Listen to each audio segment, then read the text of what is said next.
It's the same exact technology. We just need to address it. I think we're gonna need that tomorrow, right? It's getting How I heard. Yeah. so. Call tomorrow. I mean,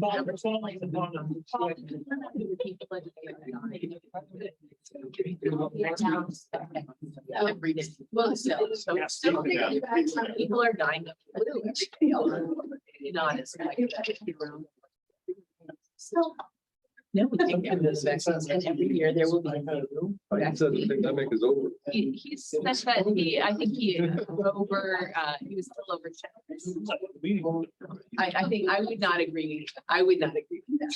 I would not agree with that. I think it's like, it's forever.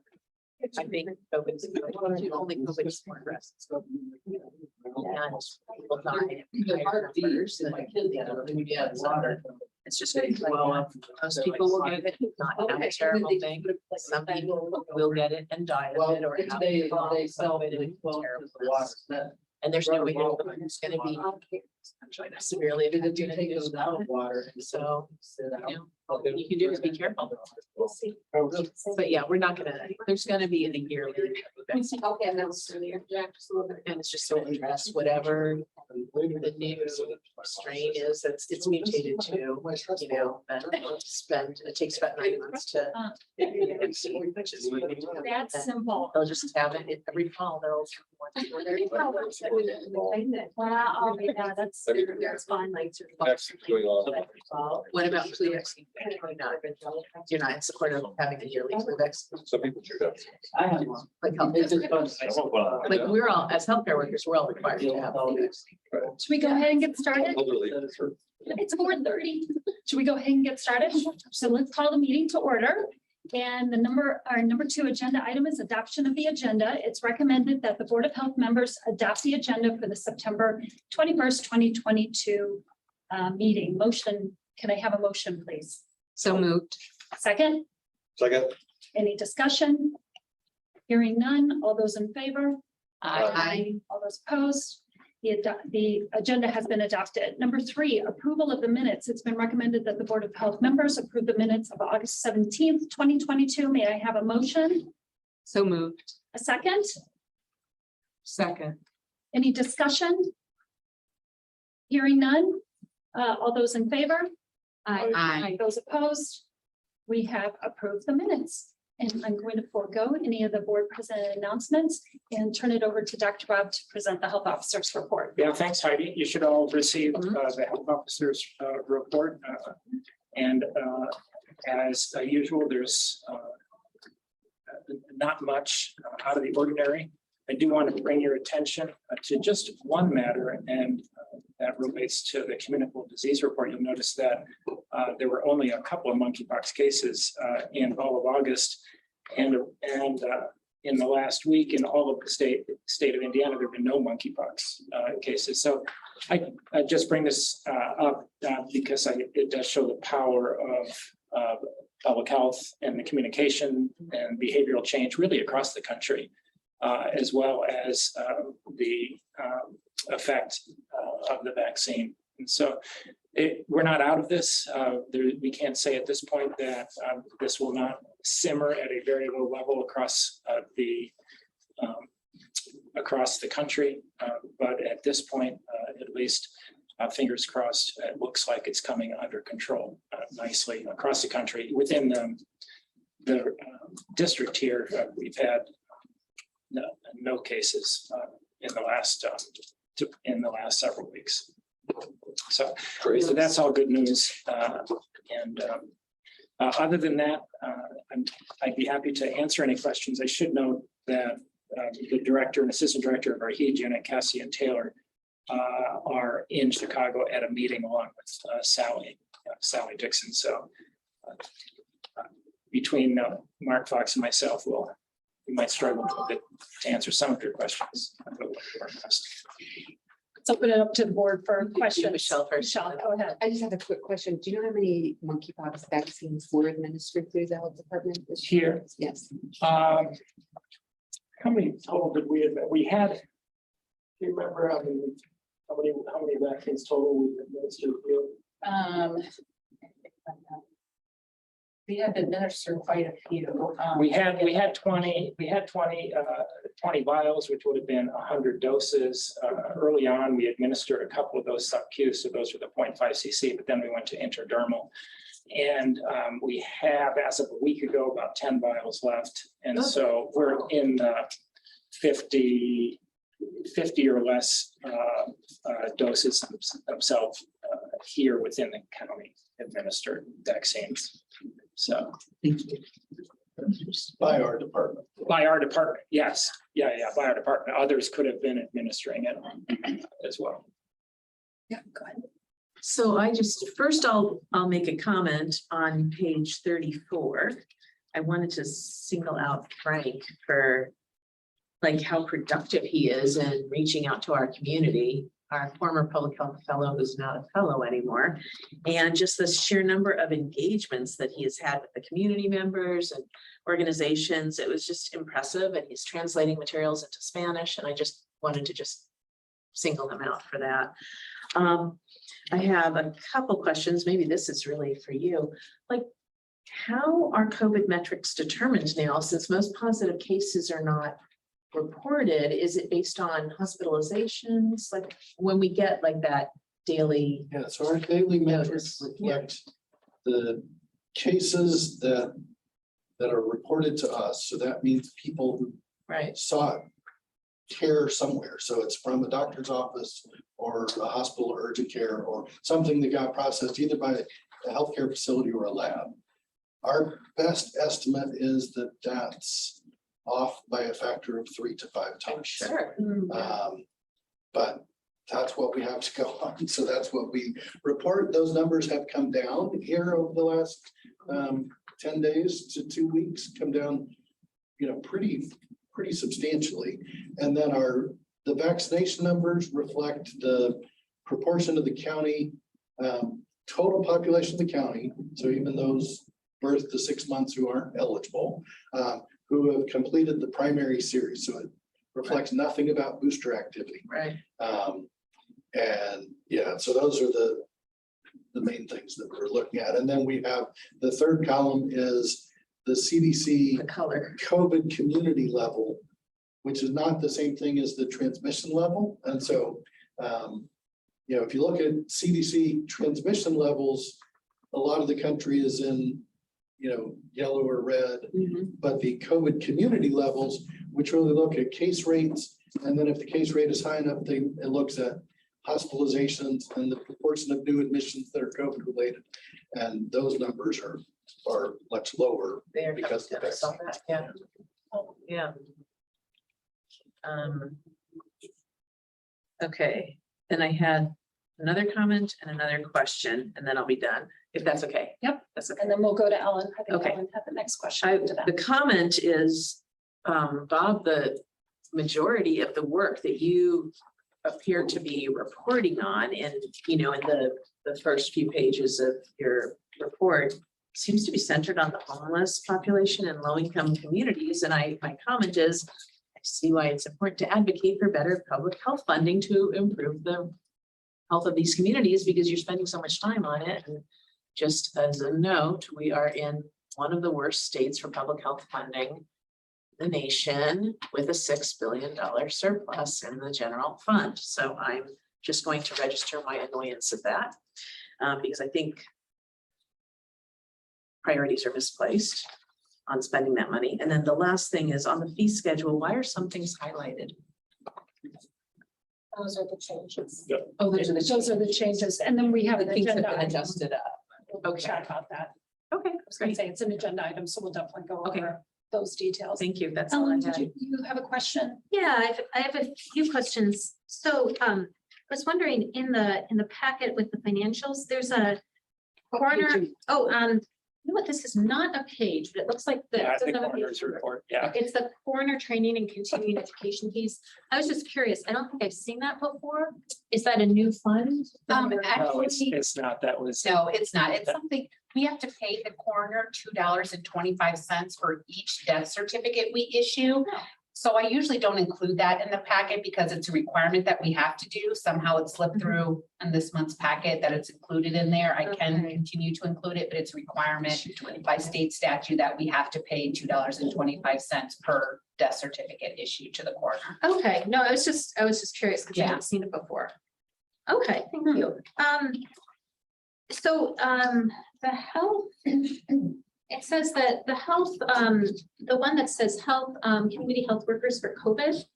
I was just wondering, I guess I'm just asking, this is a bigger amount, health community, health workers for COVID. It just says 15,000 in contractual services. I was just wondering what that would be, or maybe you don't know, maybe it's something that, one of the ladies who's. Off the top of my head, there's a good chance, I don't know, but I'll bet Amy will know.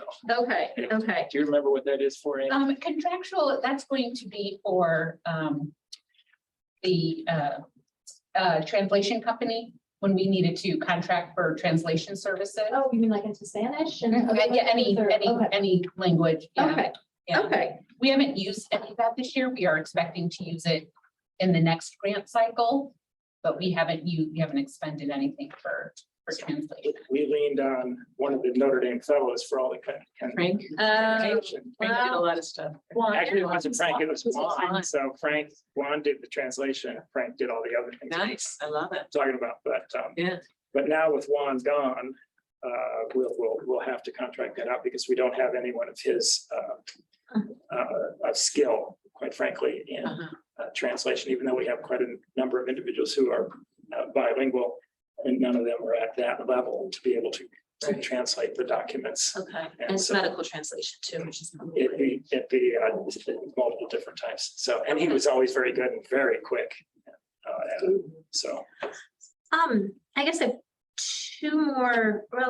have just a couple more questions. So, I didn't see anything about the mother maternal infant health initiatives. That whole section doesn't seem to be in the report. Is there anything to? Sally Dixon was on vacation for 2 weeks. Okay. This month. And Okay. so, and she's. and So we'll so get a double I report next month. excused her from having to report, of which half of it would have been of Italy, I think. Okay. Okay. That is exactly. And I guess I'm wondering, the social needs assessments. So it says social needs assessments by month. So I remember at the April meeting, because I never gotten a good sense of how many social needs assessments per month. Is it good number, bad number, whatever. And you mentioned that, or maybe it was Cass, you mentioned that this is part of a year-long grant. Correct. And the first 6 months are building engagement, and then the second 6 months, the goal is to engage with 1,000 members of the public. And so that would be like the April to August, or maybe March to August. In light of what the actual number of social needs assessments we have here, it doesn't seem like the goal was reached. Can you tell me more about what happened, what was going on? What am I missing something in terms of what you were aiming for versus what the numbers are showing? Yeah, by engagement, we didn't mean social needs assessments solely. So by engagement, Okay. it's how many individuals in the community, particularly in these 10 highest social vulnerability indices, will the community health workers reach out to and literally touch, communicate with, et cetera.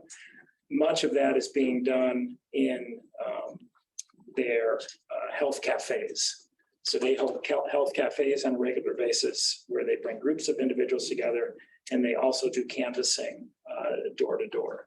Okay, And so they do not do social needs assessments on anywhere near the number of individuals that they actually communicate with. okay, And that health cafes range on a whole variety of different topics, and much of it emanating from the priorities expressed by the individuals within the cafes. can we get like numbers of how many people attend each cafe? We can do And- even more than that, Alan. We can, one of the Notre Dame fellows who now has been hired by our Mary Washira, she's actually analyzing a number of these cafes, essentially doing focus groups and producing some documents summarizing the sort of priorities that are coming out of these cafes. And I'm 99.9% sure that we're able to share that with folks. So that shouldn't be an issue at all. They're very interesting. In fact, I'd like to share it with you. So to Ellen's point, sorry, I didn't Uh-huh. interrupt. How will you gauge that 1,000, that goal? Who's tracking That's that? a For the question. That'd be engagement a part? question for Taylor, who's primarily responsible for the community health workers, and Taylor reports to Cassie, and unfortunately, both of them are not here today. So, but they have to report on we report, and we at times report on a very regular basis to CDC, and CDC holds us to account for this. And their reports, the year report is public knowledge as well. Happy to share that Oh, as well. when would the public report be available? Or is it available? We already, it's available now. Should be Oh, available. okay. Yeah, happy to share that. Yes, that would be great if you could share it. That would be great. Thank you. John or Teresa, yeah. I've got just a couple things. One, I just happened to meet with Catherine Lambert, who's the director of the South Bend Housing Authority this morning. Oh, okay. Working with them on a project demolition and stuff. And she said they have some capacity. So I don't know, I just want to mention that. I don't know if anybody's talked to her about possible for the homeless. Section 8, you mean? Are you talking about? I'm not really clear on all the programs, but she said something about vouchers and other possibilities. So I just wanted to mention it to you or whoever might want to just reach out to her and see if she can help at all. She said if she can, she will. Appreciate that. Harry, are you familiar with her? Yeah, I figured as much. You meet with her at the Continuum of Care meetings. I assume she attends those meetings. She does sometimes. Sometimes. Okay, good. Thanks, John. My question for you, I heard from somebody that is in the building industry that you had a meeting with them. I was just curious, did it go well, or any insights or anything that? Wait, on what topic? And I don't was it? know, because Yeah. I didn't get any feedback from them. Yeah, Oh, us interviewing or something? Is that what you're talking about? No, the home builders, you know what I mean, with the home Yeah, builders? we had Oh. leadership of the home builders, and Oh. Marcel and Mark Espick and myself were there. And they have a very legitimate concern, which is that the permitting that they need in order to move forward with the planning for their home construction takes a little bit longer here than any of us would want it to be. It's in competition, if you will, with a lot of the failed septic systems. So out of every 80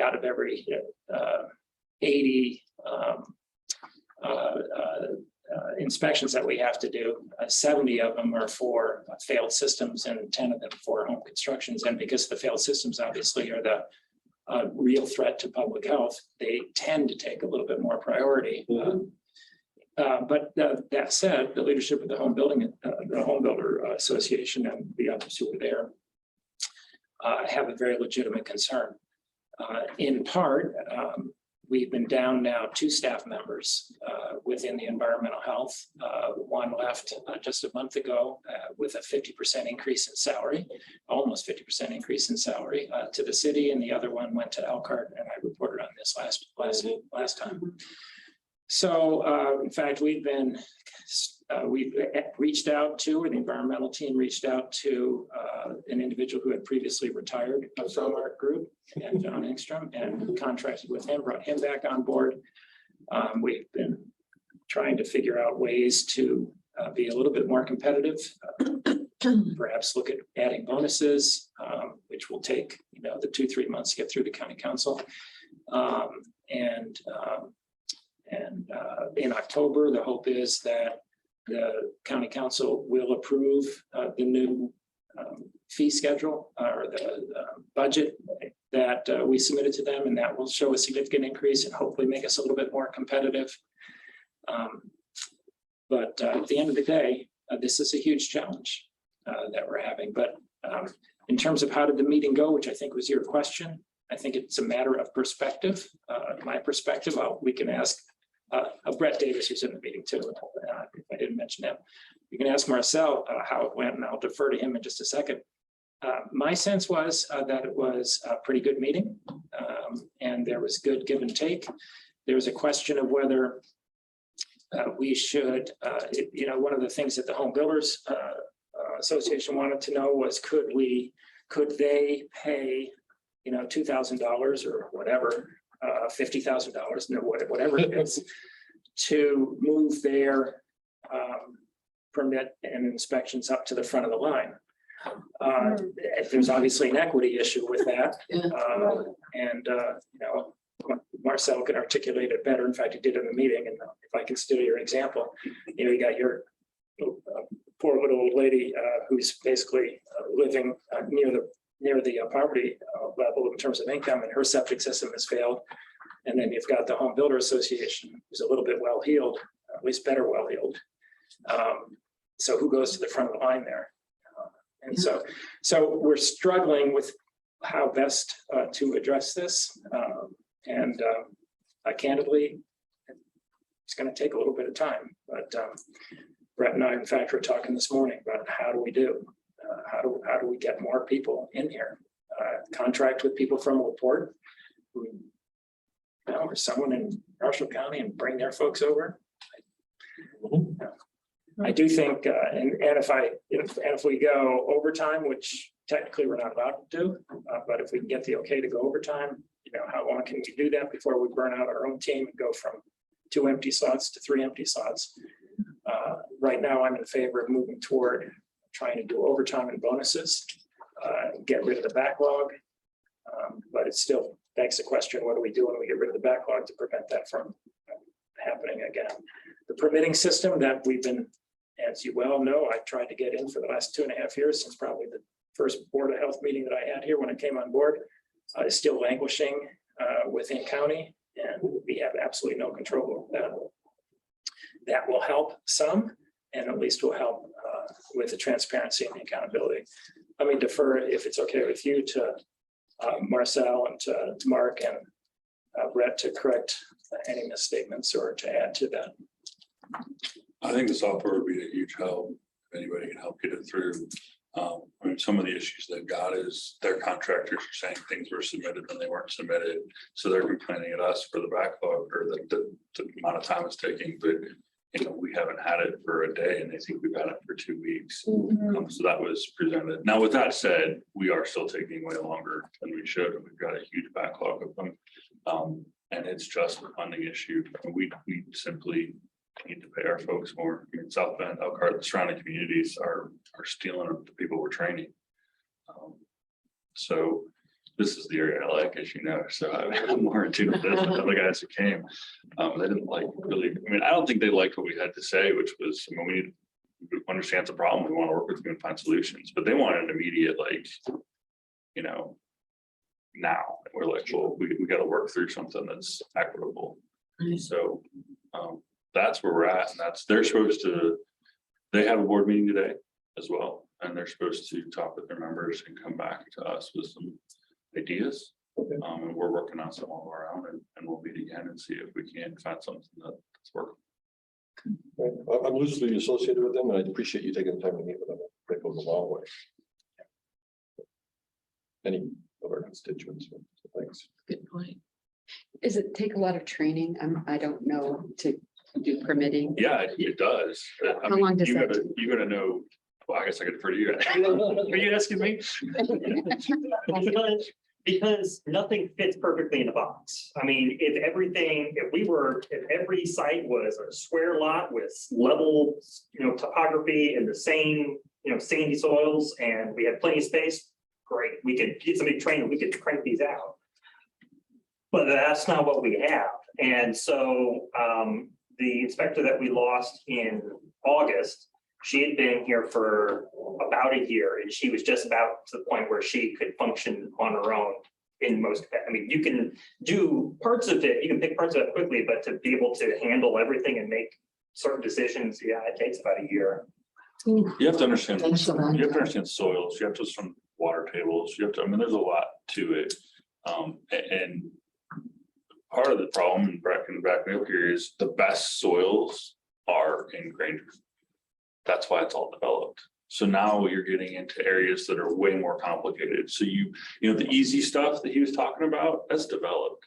So now you need somebody who really knows what they're doing, because, I mean, you're talking about clay layers, you're talking about stuff that, I mean, maybe the out west, the water table is really high. I mean, it's just all kinds of issues that you didn't have when they were just permitting in the northeast part of the county.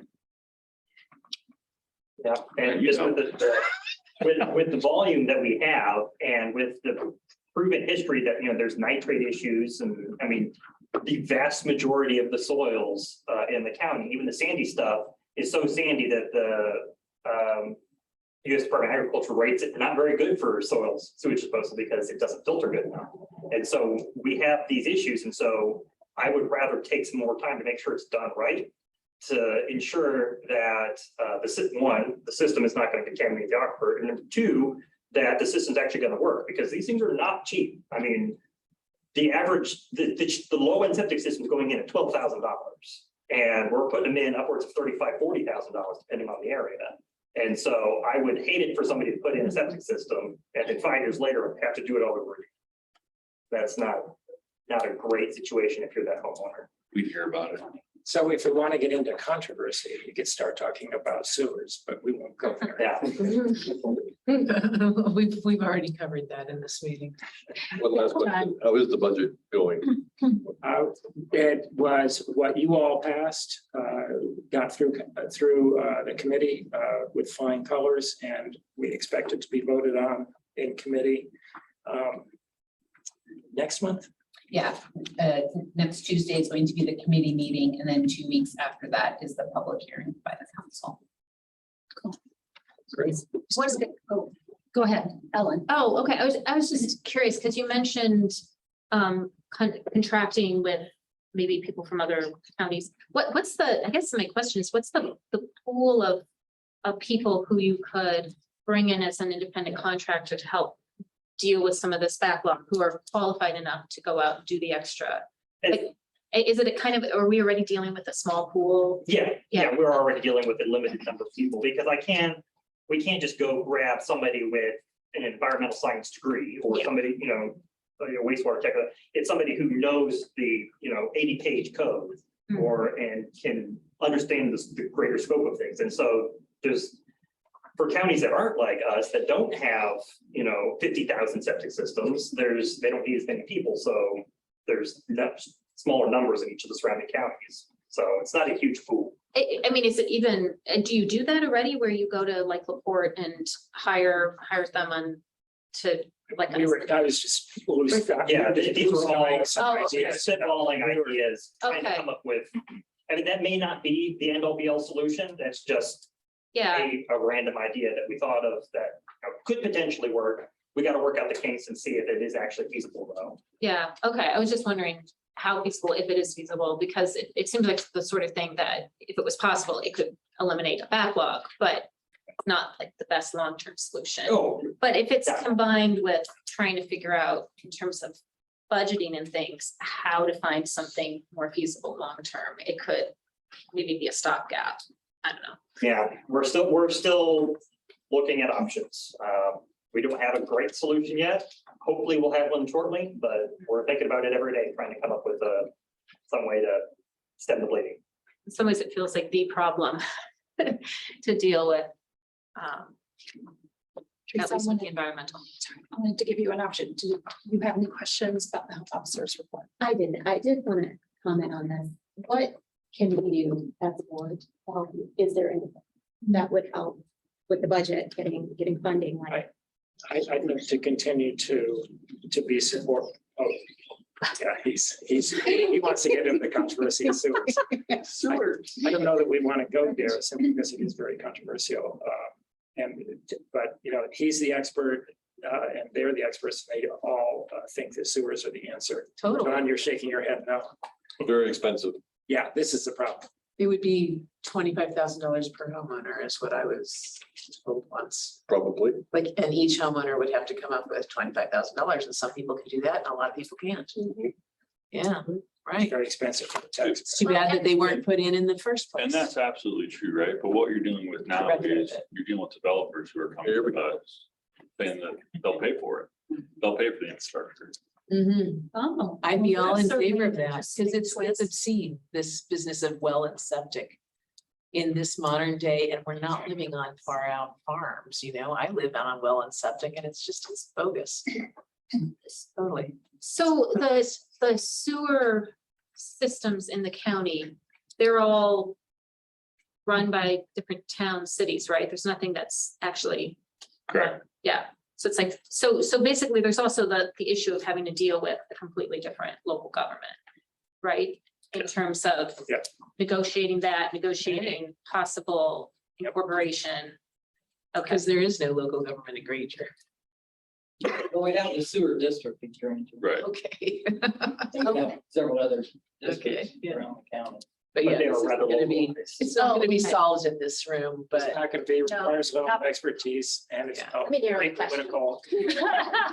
I would suggest that where that you really can help us is continuing to support the budget. Bring it to the attention of your county council members, commissioners of this need. And just continue to rally for the Department of Health to fill the needs that we do have. Do we have, I can't remember it on the budget, do we have numbers to cover a new hire? Or do we have discretionary funds that we could discuss reallocating some portion of that to this, like what's Not happening? not until but again, the hope is that, I mean, in part you have, right, you have helped a lot in the budget that you passed, gives significant salary raises. That'll put us in the top 1/4 of salaries in the state for environmental inspectors. And we hope that that will make us more competitive and able to keep people and recruit people. That's the hope. So we just have to see what happens with that. And we'll know the outcome of that. That's this like second Tuesday in October. In Right. terms of trying to give bonuses and overtime, help me out, Amy, this also has to go through county council. Correct. And I've not put it on in front of them, but I just know it's very controversial for the council, and I probably have to wait till after the election.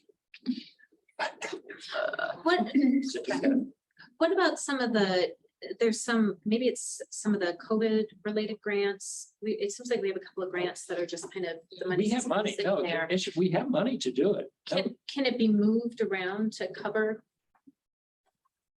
I mean, this is what I was looking at, Amy. This is what I would have used for the bonuses and for the overtime. Okay, So I would take that and put it to that, but I need to get the okay for bonuses and Got it. overtime. Yeah, so it needs to go to the county council for their approval and then approved by the commissioners, even if it's. It's a 2.5 Okay, it's a 2.5 month So that's process. the area though that the That we board can- could be helpful. So that Yes. those of us who have relationships with county council members, we could have those kinds of conversations. okay. I think yes, I think that would be incredibly helpful. nice. So that's not like the bonuses and things, you're not trying to remember, you're not asking for money, county money. You've got the grant money that you can kind of move Well, around. you gotta be careful when you say grant, some of the grant, but you know, the grants, what we've done with the grants is it has, what's the term we use, salary? Salary recovery. Yeah, salary recovery, thank you. So some of the grants have achieved a salary recovery. So I budgeted from county health dollars, if you will. County health dollars, we budget $100,000 for the nurses.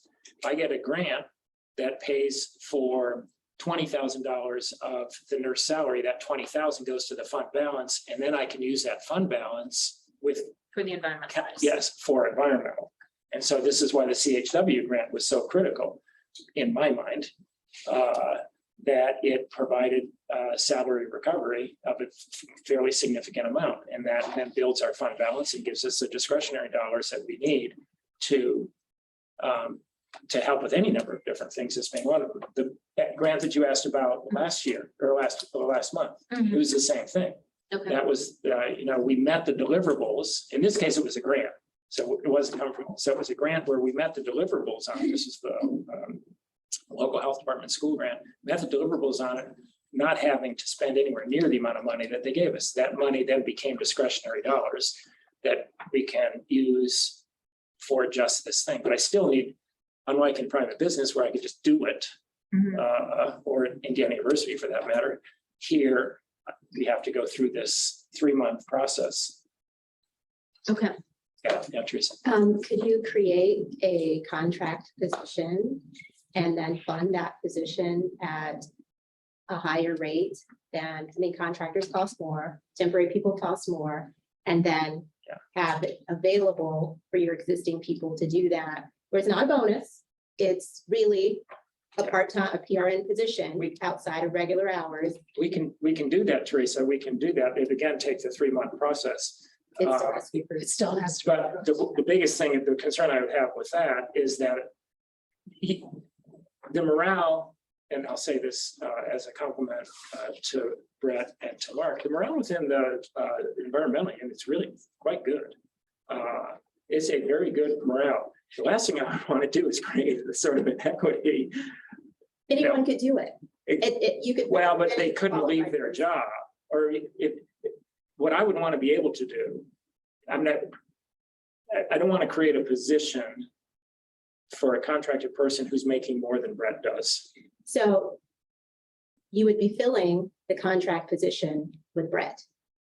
Oh, You'd be filling the contract position with anyone that you would have given a bonus to. can we do that? We cannot, because once you're a contractual worker, you're not a county health employee, so he can't drive a county vehicle. Can He you has no make it benefits. a PRN county position and not a contract position where they're working for the county, right? And it's just a new slot.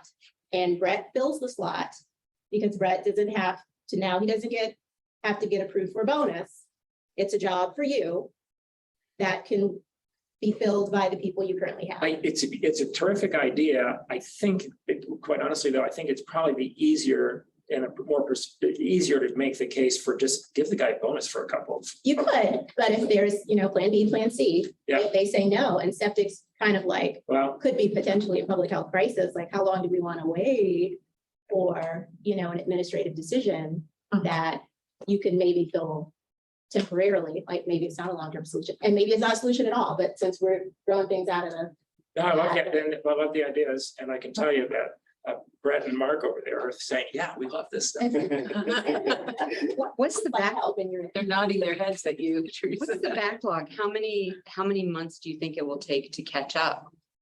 The problem is making sure that once you clear the backlog, that we can keep on top of it. It's hard to judge how long it would take to clear the backlog because we are still getting in gobs of things and we don't have people to address it. We're spending so much time in the field right now because everybody and their brother's trying to get in their septic system before it gets cold and wintry.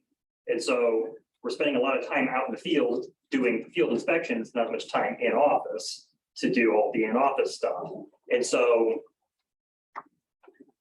how long would it take? I mean, if we were to just, turn the tap off, nobody submitting anything, no more, anything, it would still take us a while to clear through what we're at and to get to a point where we're not going to be instantly drowning the moment that you turn the tap back on. Is the water staying here or is it rising? Oh, it's right. Yeah, there's things that are, we've, I would say, put off, but things that have not been as high a priority because there's public health threats to deal with that are eventually going to be coming to a head. And so we're still getting, people are trying to build homes before the interest rates jump. And everybody's trying to sell their homes before the interest rates are up. So that's more property transfers, it's more failed septic systems.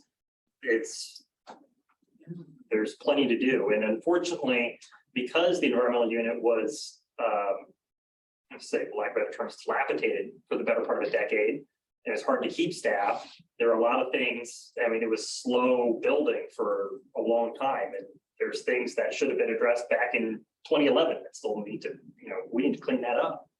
And so it's going to be we were sitting really good in April and we were fully staffed and people were almost trained and we were good to go. And this has put us back a while. With winter coming up, you're trying to get in the field now as much as possible. Do things slow up in the winter? Will you get a chance to catch your breath? So the Can problem. you even inspect in the winter? So because we have such lovely sandy soils, you can still install in certain parts of the county in winter. Okay, There are not as many inspections in winter, but there's still the need for new septic systems. And so all of the people who are no longer in the machines putting systems in are busy designing systems and bidding on systems and all that to be ready for when spring starts. So we still get the volume of paperwork, if not a little more, even if we're not doing as much work out in the field. Okay, goodness. I have one question. Actually, this has been a great discussion. On page 10 about the abatement letters. It was just like a significant increase over actually the previous 3 years. And I just wonder if you could just comment on what the abatement letters are about. Go ahead, guys. Okay, So we've changed some of our procedures around. A lot of those are gonna be from healthy homes. A lot of the just complaints. And part of it has to do with the pandemic and the way the economy is. We're finding a lot of people living in RVs. And things like, so there's a lot of orders to vacate. oh, wow. Trash hoarding, but that's a majority of the abatement. We've kind of stepped up that part of the Healthy Homes program. And so we are responding to more complaints and just, I don't have a number on it, but the orders to vacate, I mean, you've signed more of these condemned signs in the past couple months. Yeah. They're just everywhere. It's like 3 or 4 a week. We're just trying to improve my popularity around the county. Right. There are worse things than drowning in failed septic systems. So, But yeah, that would be, it's mainly complaint driven from us responding to a lot of healthy home complaints. How does this work in tandem with the new county code enforcers? Do you guys have communication about the? Yeah, so we work with them. They do a lot of these. So we go up to a place and maybe they just dumped a bunch of furniture. We get a complaint about dumping. So we go out and then we'll refer it to them because we only respond to garbage and food waste and things like that. So if it's metal, wood, all that, we refer to them. Sometimes we go out and do joint inspections with them, depending on the situation. Or we go out with the adult protective services and real services. Thank you. Appreciate it. All righty. Robust discussion about the health officer's report. Thank you. Let's go on to new business and we're going to hand it back over to Dr. Bob yet again and present the fee schedule. And I know that there's a change in there as well. If you could highlight what that change is. yeah, the fee schedule is as Amy noted or Jenny noted, I can't remember who highlighted those areas where we're looking for change. Oh, you know what? I don't think I have my fee schedule here in front of me, but there is under the septic system, there is a fee schedule, proposed fee schedule for new residential construction. And we do not want that.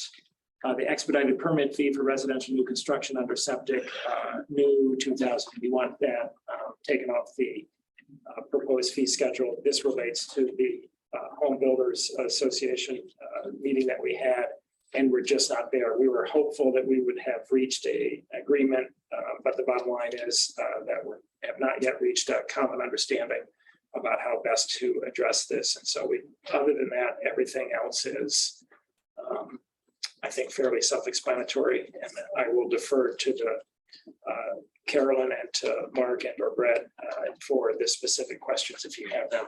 So just to be clear though, so the residential new construction expedited permit, $2,000.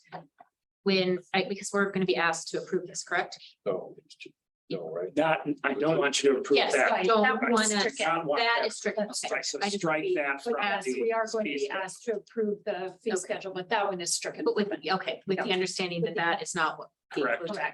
Yeah. Exactly. Okay. Can I ask when the last time we adjusted fees?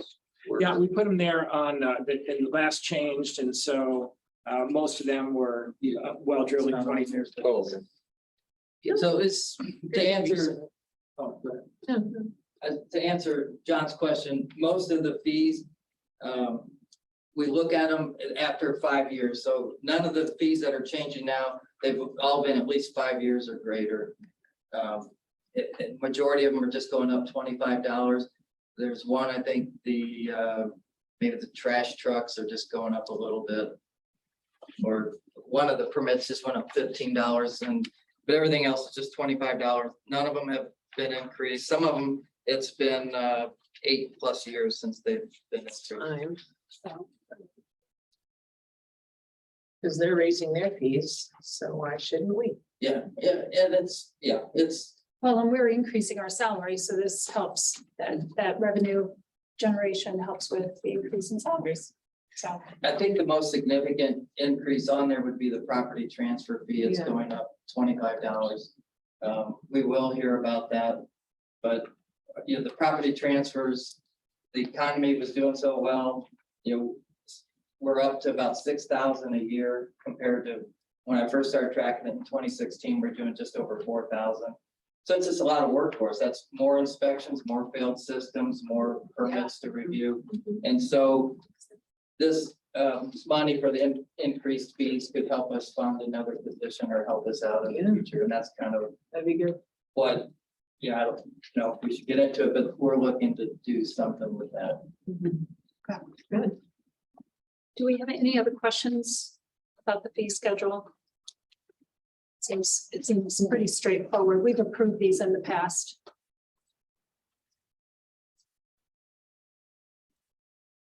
So are we reviewing each one separately? Is that how we're?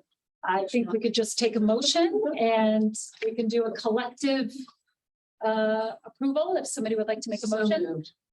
that we're going to approve the fee En schedules en masse. May I have a second? With the removal of. Yes, with the removal of the $2,000 fee. Second. Thank you. Any further discussion? Hearing none, all those in favor say aye. Aye. All those opposed, we have passed the fee schedules. Thank you for that. Okay, and then, it's time for a unit spotlight, immunization and mobile unit spotlight. Excuse me, Jody. Madam President, we've got a couple other items, I think, other fee schedules.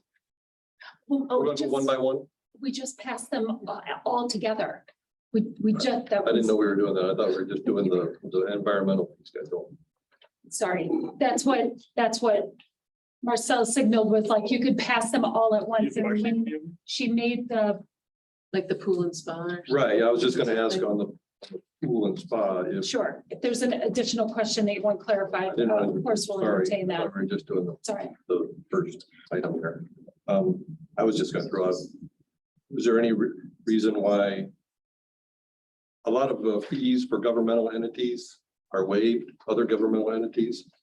So I know from working with the government, it's really a pain to get a $65 check.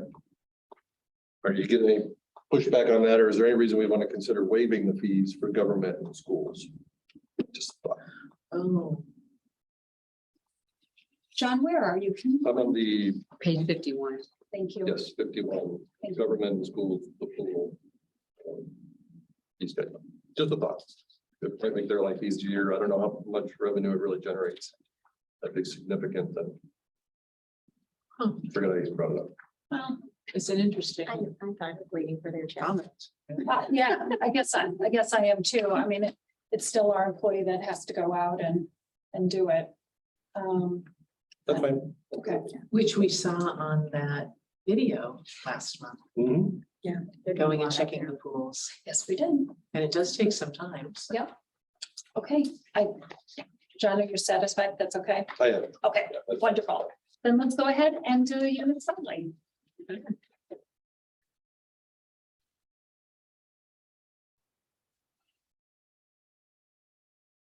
Well, I wanted to start with posing a question to you guys. So have you ever been to a clinic or somewhere and you got treated like crap? Ignored, it made you feel frustrated, right? Mhm.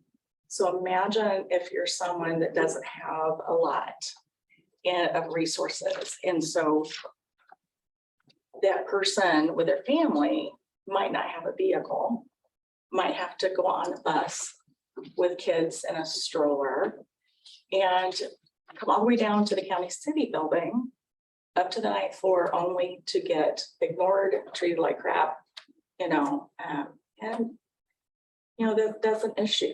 Customer service and having team members that want to work together are very important.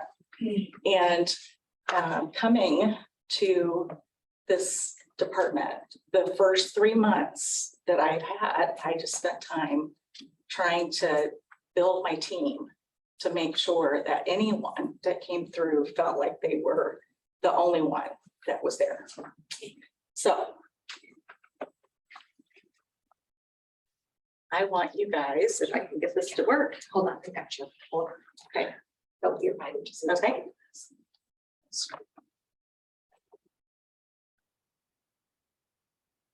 Okay. So I want to, you know, I'm proud of my team, so I want to show them off.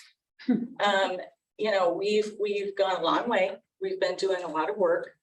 And I want to talk about some of our objectives that we're doing. So I'll start with me. I've got over 25 years of experience in leadership. My main, I've got a master's in focus of nursing, focused in public health. My specialty was always women's health. I'm very passionate about low income people that don't have the resources that they need. So, fun picture. This is, we have our mobile unit. This is Shelly. This is the only picture I have with her not having a mask on. So she was a little upset with me, but I said, I don't care. So she's my immunization outreach coordinator. We have in the mobile clinic, we also have 2 part-time nurses and we have 2 registrars. So I'll start with Shelly, see, mask. Okay, so she started with the Department of Health in October 2021. Before then, she worked for the county parks for 11 years. She also worked in Elkhart County as a restaurant and pool inspector. And no, you can't have her. Okay, so she has 2 little ones that keep her busy and she likes the outdoors. This is Abby. Abby is our lead immunization nurse, even though she won't let me say that. She has worked here for about 4 years. She is mainly mobile. She has been having to work in the clinic training and she helps with inventory. So she's amazing. I can't say enough about her. She's married, no kids. Stephanie is our other part-time nurse. She worked with COVID and now she works with us in the mobile clinic. She also helps train and we are hopefully hiring a new part-time or full-time nurse. So I can't wait to show her picture. All right, so talking about mobile, we have our 2 registrars, Danielle Sims and Ana Torres. Danielle has worked for 6 years. She's actually getting transferred, or she is already transferred to public health disease investigator. But she's been amazing. And Ana has been there for a year and she's also bilingual, which helps tremendously when we're out on the mobile clinic.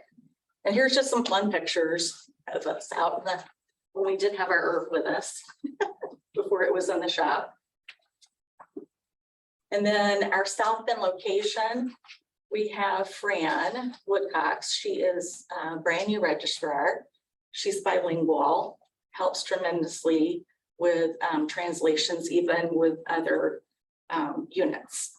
So, and then Mary Pickens, she is our MA. We've had her just for a few months and she is studying to get her bachelor's. Our Mishawaka location, yes, we have it open only a couple of days, but that's going somewhere. So we have Barb James. She is the sweetest pie and she worked in the COVID clinic and we caught her up and hired her. Paula has been with the county for 18 years. So she has been a good resource. She has helped train a lot of staff members. Okay, so now that I've showed you part of my, my immunization staff, I want to kind of talk about what is our priorities and our objectives with the nursing unit. We want to identify all the children served by the county who are behind in immunizations. So here's a little bit of data, and here's some of the issues we have. Our primary focus for all clinics are to increase the rates. As of March 31st, the data from the Indiana Department of Health and CHIRP states the percentage of children that have completed the series is only 49%. Okay, well, the problem with this is if a kid goes to, say, a clinic, another doctor's office, if their staff doesn't input the data, state thinks that we haven't vaccinated that kid. So that's why that's 49%. Now, when I went into the schools of St. Joe County, the percentages were higher. Kindergarten was 81.5, sixth grade was 73.9, but 12th grade was 65.7. So how are we going to increase compliance with school-age children and with the series getting caught up?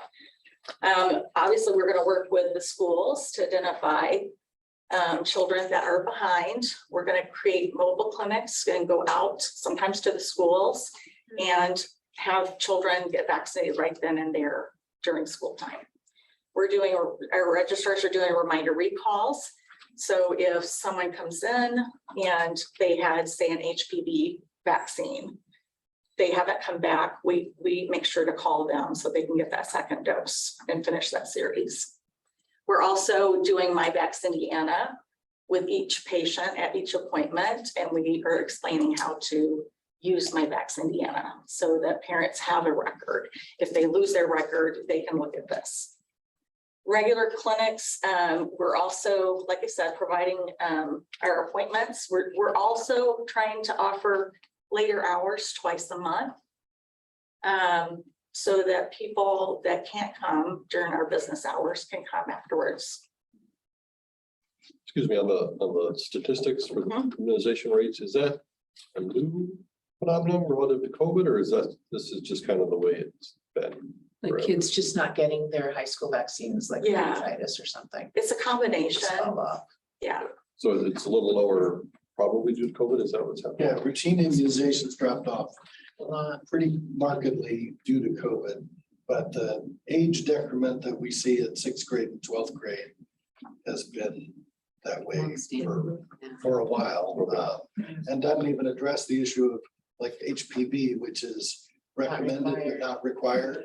And so that becomes really challenging to get those numbers up. So if it's recommended but not required, is it included in the stats? Okay. Only the red. I mean, that's based on the Department of Education required and the ACIP vaccine schedule. Can I ask a question now then, over the same page? I was curious with this CHIRP database, that if the clinic or doctor's office doesn't enter the data into CHIRP, the state does not count them as vaccinated. Because they don't see it. Yes, yes, but I guess my question is this used by the schools? Is this database used by the schools or by the nurses at the schools to determine if somebody's vaccinated? Oh, this is a really So- fascinating and complex question. So This is a sewer discussion. Right? What I'm wondering about is, like, how do you It's a great question. determine if somebody's, like, you don't want to vaccinate somebody twice? It's a great question. You're not gonna, How do you- you're not gonna like the answer. yeah. So I will share something from personal experience here. My younger daughter, her name is Millie Kate, no middle name Fox. She is in CHIRP as Millie Kate, no middle name Fox, and somehow she's in there as Kate Fox. So she has two different records. Neither of them are complete. If you merge the two of them, she has everything she's supposed to have. But instead of having one child who's completely up to date, we have two children, both of whom are deficient. So we get double dinged because of that. So that happened, you know, with several people on our staff recognize this about our own children. So we know that that gets multiplied, you know, hundreds of times across county. So that's one issue about data quality. But to your point, Ellen, when Department of Education issues the required vaccines for the state of Indiana, when parents submit vaccine records to enroll their child in school, those are no longer Dr. Kirsch's medical records on that child. They are the school's educational records on that student. Okay. And so they go into the educational database. Doctors can't access it unless the parents give explicit permission for that to cross over from FERPA educational records to HIPAA clinical records. So this is true. The schools, generally, I mean, the reason the school numbers are higher is they're drawing that from their educational records, which are submitted for enrollment. Okay.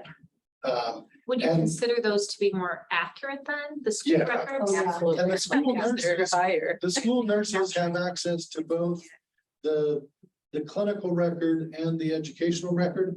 The health department and doctors can't get the educational record Right. unless the parent specifically authorizes that it can cross over.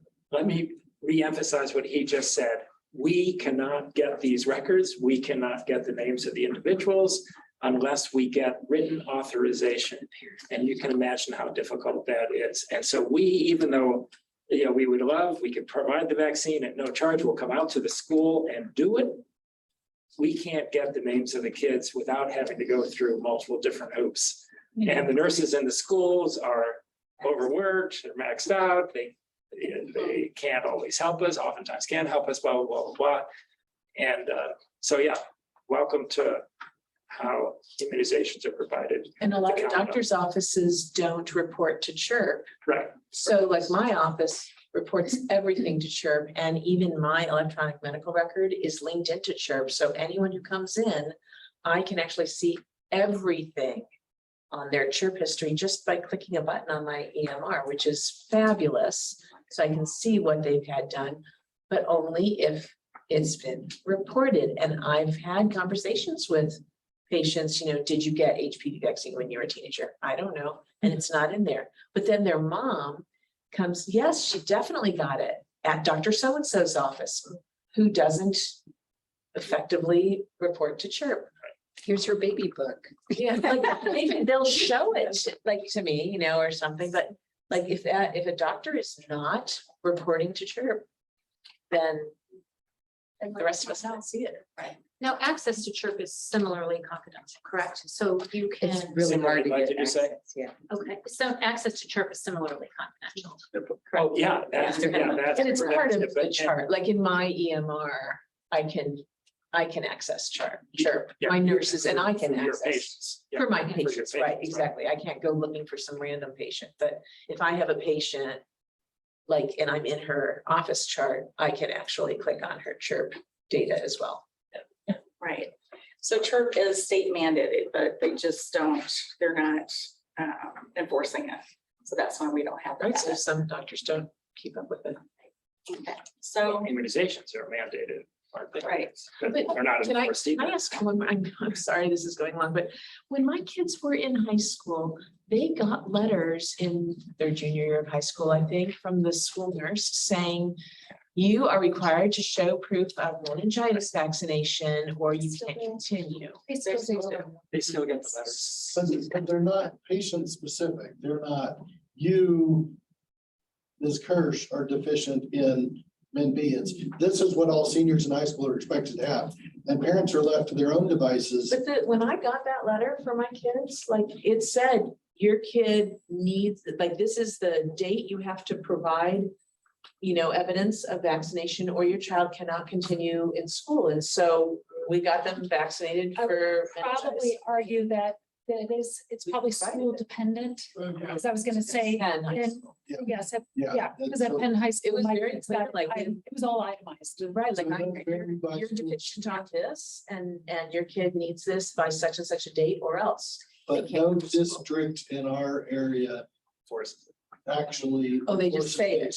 They say it, so there are people like you who are internally motivated. and Yeah. Rule followers. get it done. Okay, got it. Like And you're Karen. left on. Got it. What are the high school, required high school immunizations now? I don't have kids that old, so that's. Well, not on my radar meningitis. yet.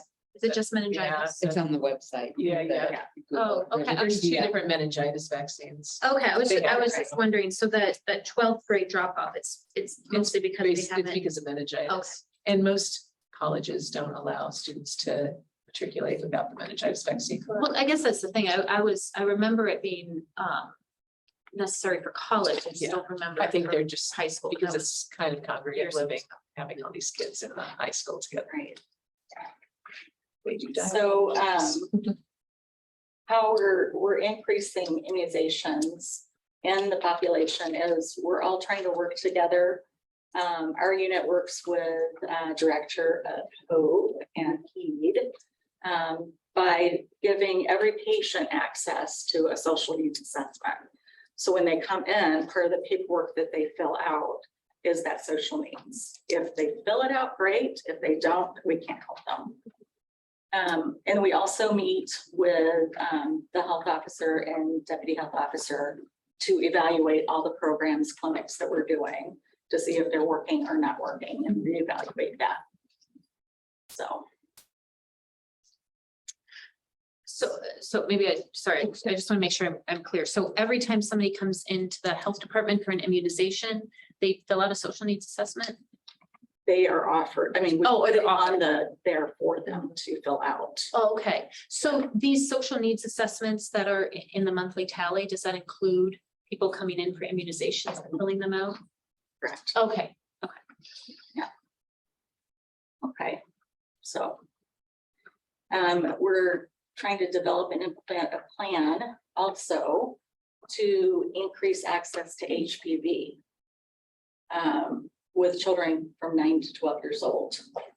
So what we're doing with this is every time we have a child come in or at a clinic, when my nurses call, we ask, that this is another, HPV is another age appropriate vaccine, and that that person or that child can get it. So we talk about cancer prevention, and with guys, it's throat cancer. And then, we all know these are easy things that parents can do for their children. Okay, so, in our immunization outreach, Shelley coordinator is working with the community. We're reaching out to the LGBTQ centers, churches and other organizations in the community to have actually HPV clinics. Okay. So this data was interesting for me. The IDOH data states that as of June 30th, 2022, there's only 9.3% of St. Joseph County 11 to 12-year-olds that are vaccinated against HPV. What's the number for 16-year-olds, for instance, or something? Is it a know. lot more? It's low. So we're trying to, Remember off the top of my head. But that's yeah, not a lot. I don't either. It's not substantially. It's sad. Yeah. So how do we reach all these kids? Well, again, what I said, we're reaching out to communities, centers, anywhere that we have teens. We are trying to give education. We're trying to do clinics. And we're trying to evaluate that, working with media and community partners. So we're doing everything we can to get these kids up to date. Another thing we're doing is my favorite thing is we're going to be data driven. So October 17th, we are hoping to go paperless with an EMR system called Athena. Hopefully that will help with the data collection, and we're kind of excited. We're also able to do a lot of more reports with quality assurance to see if we're actually doing what we need to do.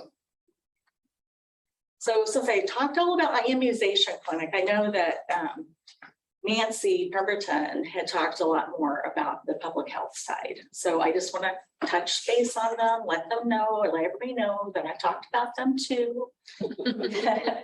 So our nurses and they do communicable disease. Obviously, we do take TB, elevated blood level cases, animal bites, foodborne illnesses, you name it. My nurse investigates. So who are they? Well, here you go. Renata Williams, she worked with foods, transferred over. She's a public health disease investigator. She is amazing, smart, and she works with our lead. And Lori, I don't know who doesn't know Lori, but she's been with us for about over 30 years. She is the primary public health nurse that investigates everything. And she has her master's in education. She's wonderful. All right, here's my TB girls. So we have Lauren. Lauren's been here. She's our nurse. She's been here for 5 years, works in TB. She now has Danielle with her, who provides education, DOT, and anything that she needs assistance with. So in synopsis, you know, we're team-based. We not only care for the patient, but each other. I try to make sure to go around, make sure everybody's doing okay, if they need anything. And then we're working together with our docs to provide good access to care. And our primary focus again is access to basic immunizations. Questions? Judy, what do the registrars do? Are they just collecting data, checking people in? They check people in, they do reminder recalls. They're the first person that a patient sees when they come in. So they also go through CHIRP. They print out papers for the nurse or the vaccinator and give folders, VIS sheets, those kind of things. Okay. So, Yes, sir. Under Danielle's, it said provides DOT assistance. What's DOT? Basically, she goes out and she makes sure that the patients take their meds. Directly observe therapy. for TB. Yeah, for Yeah, for TB. latent TB. Yes. Is it I'm not still the thinking case it's that children who need vaccinations can get them at the health department if they're not insured, or, Yes. but otherwise, if they are insured, they go? No, we take You'll take the insurance. We insurance take too. everybody. Yes, Okay. absolutely. And that's relatively recent. Yeah, that's what I Right, wanted it's to mention. connected to the, what's that system called? VaxCare. VaxCare, right? That's what allows, VaxCare actually bills the insurance company, we're just being vaccinated. Administered. Yes. Exactly. And then my other question is, the HPV vaccine, you know, the guidelines, it's been, I think, a couple of years now, went from the max age of 26 up to 45. Do you give those to adults? Are insurance companies covering it Yes. to 45? That I have to find out for you. Because I haven't had Yeah. luck with that. No, And I've had patients ask for it in my office. Yeah, sorry. And to it's say, I an don't think it's- expensive vaccine, unfortunately. It is, yeah. We've tried Judy, to I push just toward had a- 9 to 11, it only requires 2 vaccines. It has you. Well, under with 15, the others as Right. opposed They can to. just get it under 15. That's, I was gonna say, that's what I Two try to doses, promote, is right. like you can get 2 vaccines instead of 3 if you do it Yeah. under the age of 16. Yes. All the doc talk. Jody, I just wanted to say thank you for your presentation Thank and you. introducing us to your. It's a lot of people. It is a lot of people, and I appreciate the perspective, the team approach, and setting these real clear goals for your team and everything. So kudos, thank you. Thank you. And I appreciate the team going out on weekends to do immunization. when they do this. That is a huge thing. Not many people recognize that on a Saturday afternoon from 1 to 6, they're somewhere doing vaccines. That's a huge thing. Thank you. All right, you guys, moving on to item number 7, old business, press releases from the Department of Health. So this was a carryover from our last meeting. Got to pull up. So in between meetings, the request at the last meeting was to show us what all the press releases were. And so Jenny, in her very graciously has compiled a year's worth of press release for us. So we've had, I think, a few weeks that she sent that out already. And so we've had time to look at this and see what kinds of things our health department is releasing to the public. And so now we need to talk about these press releases from the Department of Health. So I'd like to open it up just for the board to talk a few minutes about, there are various options on the table. These are the types of press releases, standard and customary, yes, no, what do you think? Do we need to make any changes or do we leave business as it is? So I'd just like to hear from every single person to sort of just hear what people are thinking about and go from there. Introductory question, what is a media roundtable? What's happening with that? In a media roundtable, we invite media to come to the health department to talk about a specific area. And so we've had them on, we've made the most recent one, I think, was on foods. And so Robin, if she's here, yeah, hi. I will reach out to the media and say, we're going to talk about XYZ.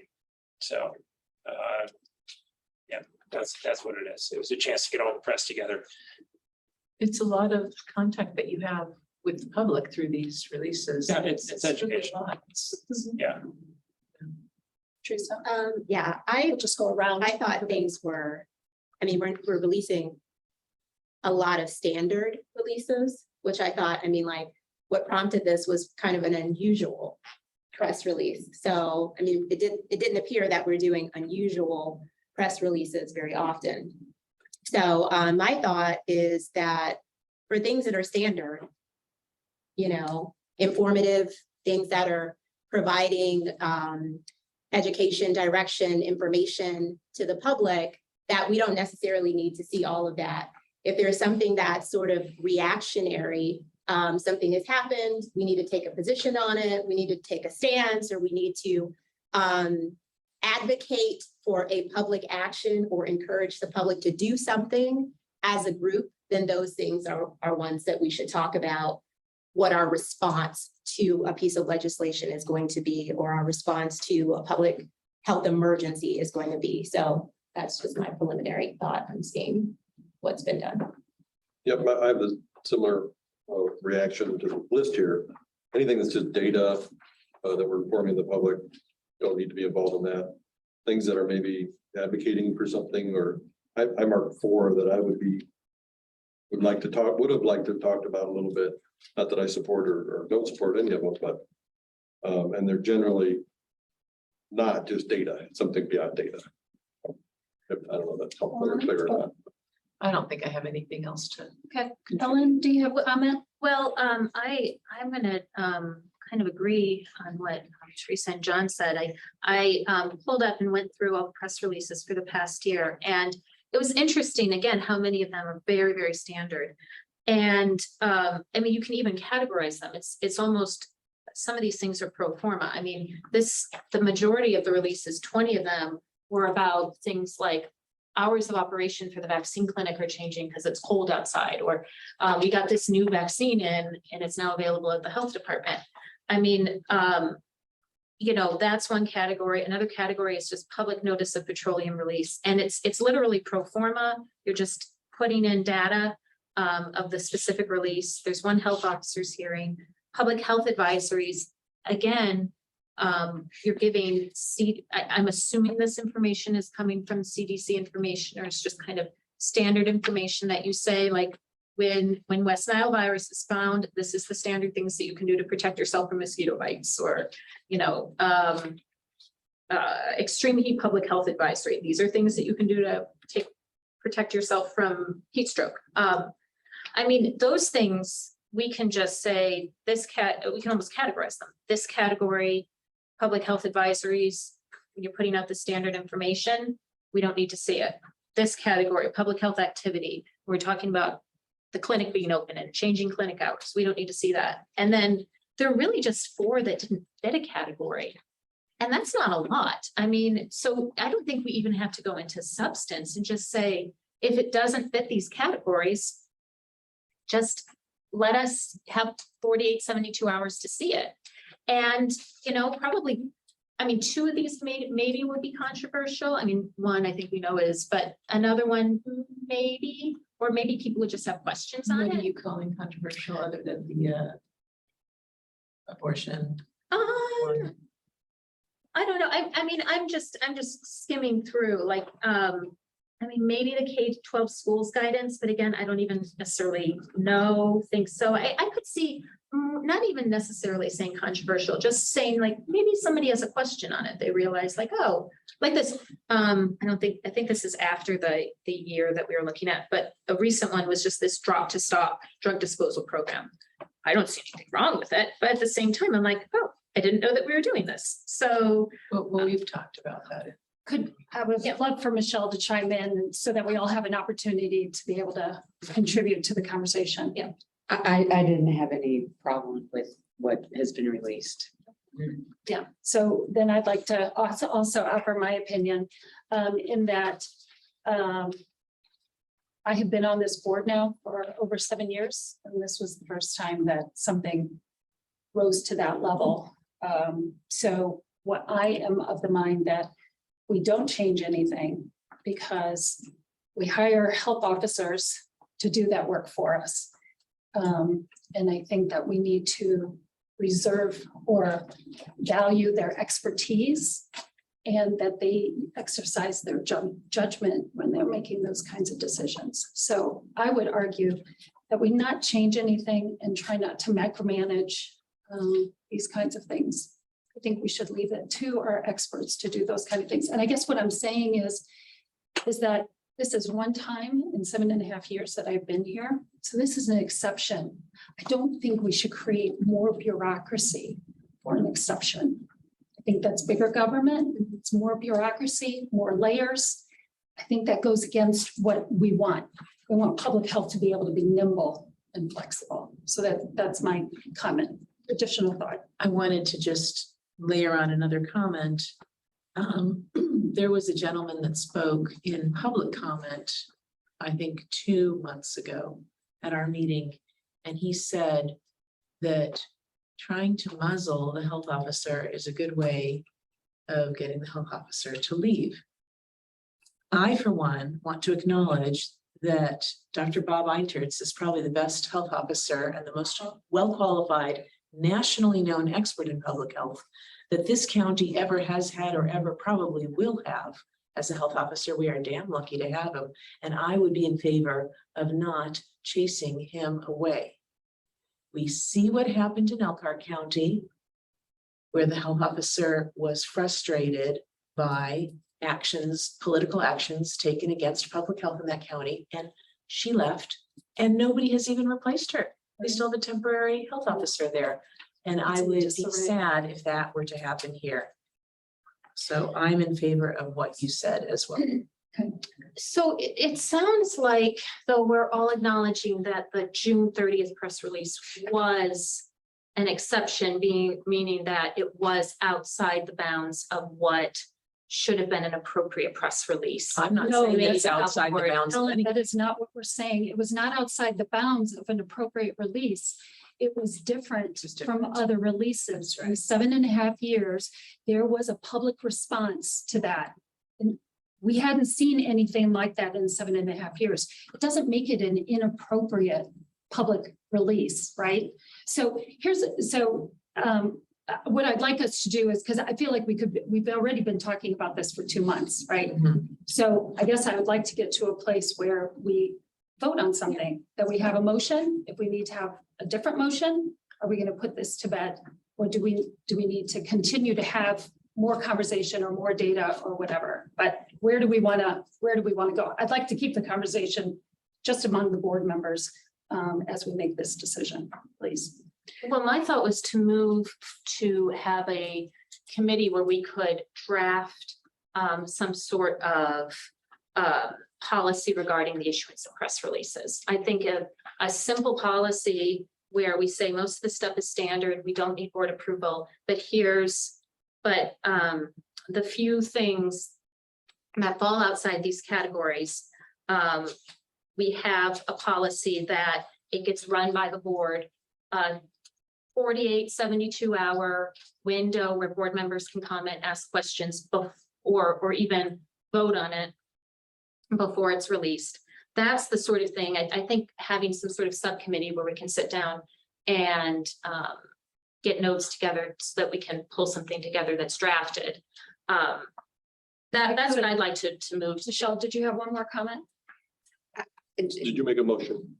Well, that's where I was gonna go. I She thought said move to. I know, so Michelle, I thought Michelle was raising her hand, so I wanted to give you an opportunity to have one more comment. And then I was going to ask Ellen if you had planned to make a motion, so. I think that we should always have open discussion like this. I'm very much in favor of that. And that if people have concerns, we've got to be able to voice them, absolutely. Right. But I don't feel like an outlier in 7.5 years rises to the level of making more bureaucracy and making more rules.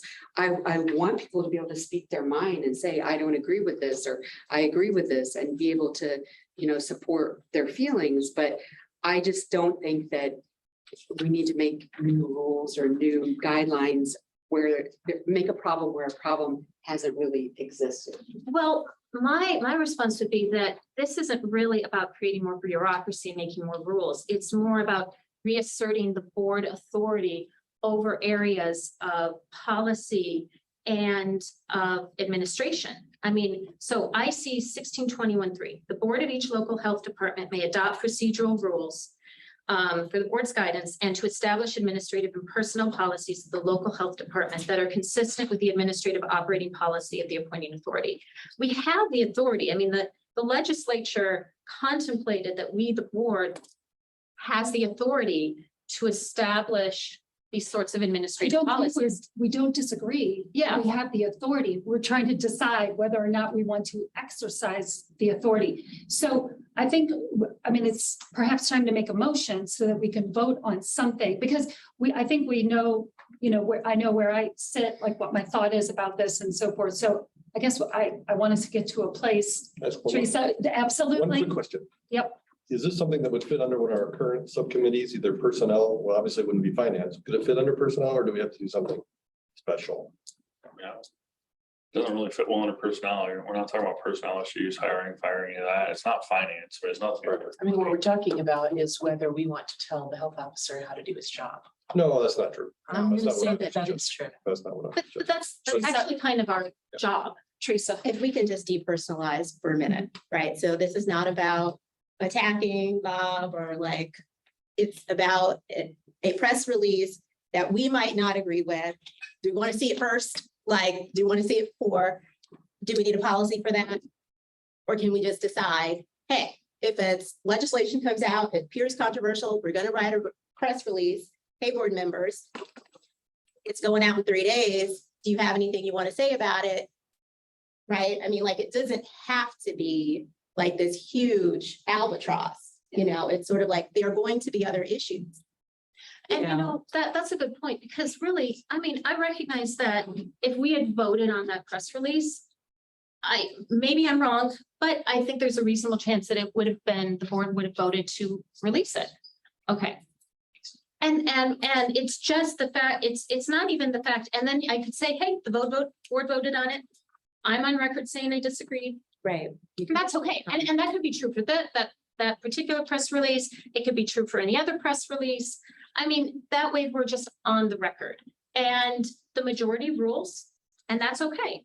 And it doesn't stop anybody from getting these press releases out or doing anything. It's just, it's just a way for us to be able to both get our stances out there, but maybe more importantly, the reason why there's a board is because it is people from, first of all, different political parties. So ideologically, we're across the spectrum, and the statute specifically contemplates we have both Republicans and Democrats, but also people from across the community, people like me who are representing the general public, people like John Lynn, who's a professional engineer, and Michelle, who's a doctor, and so having those different voices on these controversial issues, or even just policy issues in general that maybe we all agree on, but maybe I, as a member of the general public, would be like, okay, there's this, St. Joe County updates on county COVID metrics. Well, can you add a little more information about like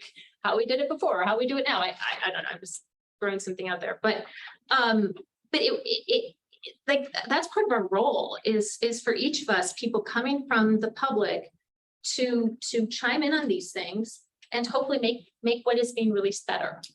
I don't think we need it on our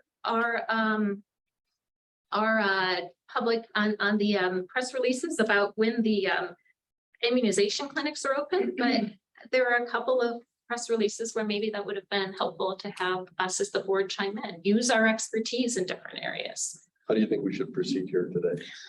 I mean, my stance, I thought is still, again, it's 6 o'clock. I don't think anybody wants to be here much longer to drafting thing. That's why I thought a subcommittee, we can meet another time and hash out some sort of policy that can then be presented to the entire board. So did you make a motion? I will move to form a subcommittee to, unless it can be fit into one of our existing subcommittees, to draft a policy Is there a second? for press releases. Interesting. I'll say. All in favor? I, Can I ask a question? Who would be on the subcommittee? Because it seems like no one Don't know wants yet. to do it. We gotta form it and then we'll figure out who we're putting on. I'll agree. If anybody's interested. Opposed? Nay. Nay. 3-3, we have no tiebreaker, motion failed.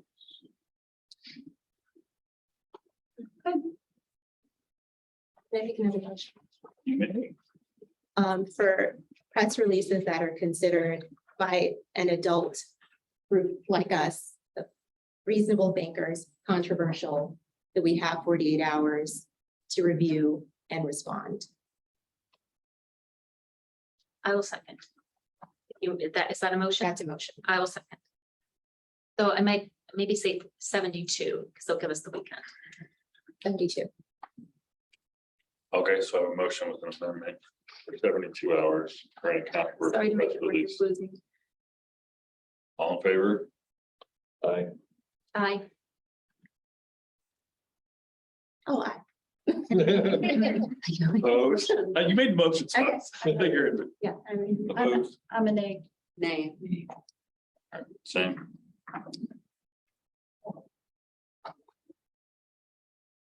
I'll try and see if anybody likes this. Unfortunately, anything that is not just data and straight data information, that the board be given 24 hours to review any public comment that's not just data. I'll second it. Okay, so comment before we vote. Right, a Yep. discussion. After the That's second, you appropriate. can have discussion. Mhm. Yeah. Keeping in mind that my goal would be to trust the health officer and his judgment in what he's deciding to put out there.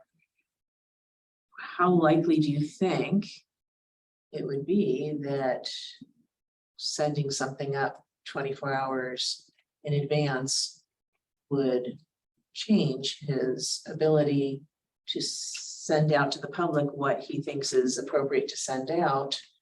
And if it's not likely to change anything, maybe you don't have an answer to this. Why are we putting stumbling blocks in his way? Well, That might be a rhetorical question, but that's just the way I sort of see it. And like what you said, Ellen, about you wanted to be on record in advance for saying that you were opposed to the one particular item in question. You're on record. Everybody knows how you felt about it, whether you put yourself on record 3 days before or the next day, you're still on record. How does that change anything in your mind? Like, everybody knows where you stand on it. And by everybody, I mean the public and whoever you've chosen to publicize your position on that. Everybody knows. So why would it have changed anything to be on record 2 days in advance versus the next day? Because procedure is important.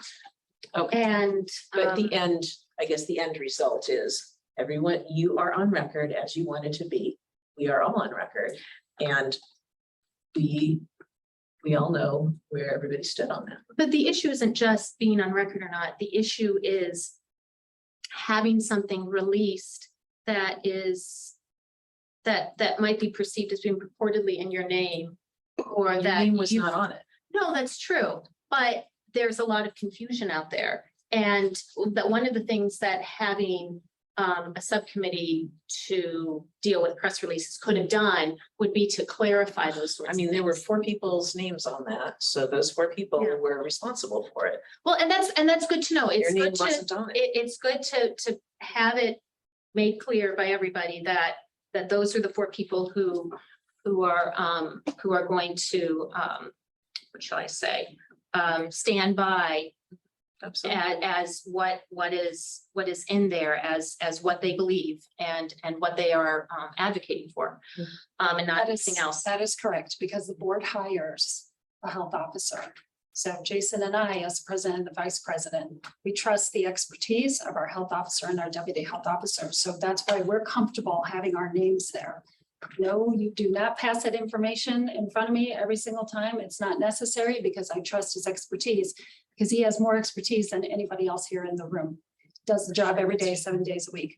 So that's why I trust what it is that Dr. Bob puts out with support from his deputy health officer. Perhaps one more comment, and I know we're in a discussion now and there's a motion on the table, so I want to move to a vote. Can I Can I? Oh, I was going to say, Alana asked me a question. okay, So my answer to that is perhaps input from the board could have made the public comment better and more effective. So I might be naive, but I think we have something to add.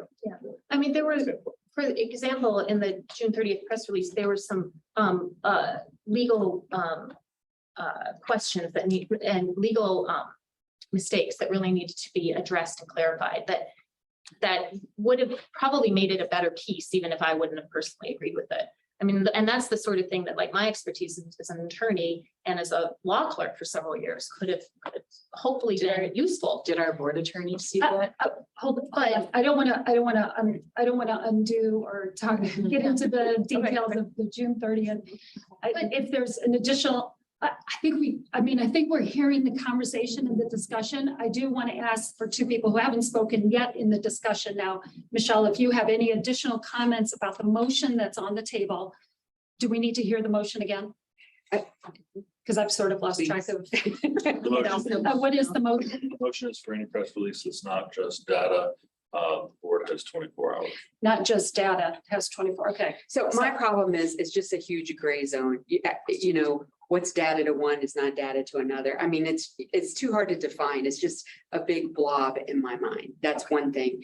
And the other thing is, I didn't feel like my name was on that. I felt like 4 people's names were on that. And I feel like everybody has the right to speak their truth.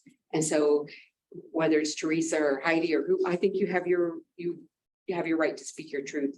And I don't have the right to try and make you not say that. Well, but I think the other part of the issue, though, is that, remember, the board, as board members, we're all equals. So the fact that we had 2 board members who were aware of this and signed off on it ahead of time, and the rest of us didn't know anything, I think that is part of the problem. And as for the There is health the role, officer, excuse me, there is the role of a president and a vice president that is different from the board members. But yes, you're right. A vote is equal. My vote is equal to your vote. But as a president, I have a responsibility. I meet frequently with Dr. Bob. I meet with Dr. Fox to talk about all kinds of things so that I can make sure that I stay in the know about the things that are happening in this health department. But when it comes to a vote, our votes are exactly the same. You are correct in that regard. There's a motion on the table. Sorry, you're gonna have to reread the motion because I don't remember what it is. All press releases that are not just data shall be run by the board in 24 hours advance notice. Okay. Teresa, you had your hand up a moment ago. I want to make sure that everybody is getting an opportunity to speak. Yeah, the only thing I was gonna say is that for me, this is not an issue of trust. So I think it's important to state that it's not that we don't trust our health officer. It's just a matter of if you are a person in authority, you should just be able to hear other people's opinions if they differ from yours. And that doesn't mean anyone thinks you're incompetent or you're not doing your job. It just means that someone has a different opinion. And that's okay. Like, let us all decide that it's okay to have a difference of opinion. That's what we're doing right now. So that's all I'm going to say. Cool. All right.